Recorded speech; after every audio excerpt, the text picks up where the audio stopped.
নমস্কার স্যার। নমস্কার ম্যাডাম। নমস্কার। তো স্যার দেখে বুঝতে পারছেন আমি হলাম বড় ক্রিসের ফ্যান। তো যখন ক্রিস বইটা হয় আমি ফার্স্ট ডে ফার্স্ট শো গেছিলাম।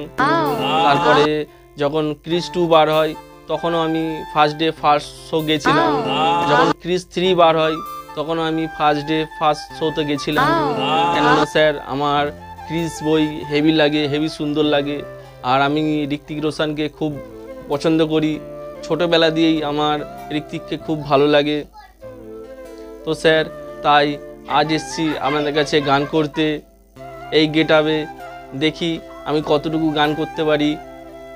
তো স্যার আজ আমি বেশি কথা বলবো না, আর আমি আমার মনের কথা আপনাদের কাছে তুলে ধরলাম। যদি গানটা ভালো লাগে তো স্যার আমি হলাম ফ্যান হলাম ঋত্বিক রোশনের, তো ঋত্বিক রোশনের কাছে পাঠিয়ে দেবেন ভিডিওটা। তো স্যার ম্যাডাম আশা করি আপনারাও ঋত্বিক রোশনের খুব ফ্যান, বড় ফ্যান। তো আমিও ঋত্বিক রোশনের খুবই বড় ফ্যান। তো আজ আমি গান গাইবো না, আজ আমি শুধু ঋত্বিক রোশনের স্যারের বিষয়ে বলবো কিছু কথা। তো ছোটোবেলা দিয়ে দেখতাম স্যারের বই, তো দেখতে দেখতে বড় হলাম।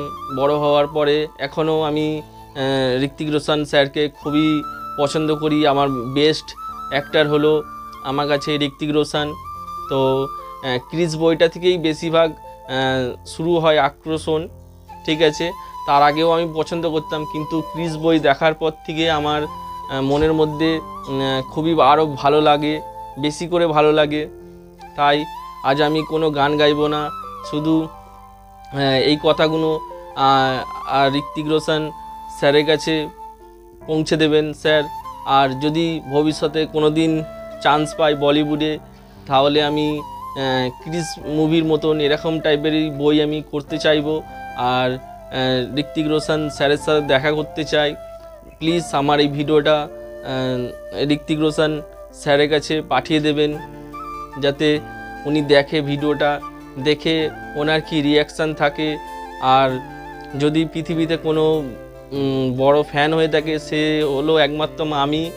আমার মতন বড় ফ্যান স্যারের আর নেই, এটা আমি গ্যারান্টি দিতে পারি ইন্ডিয়ার মধ্যে।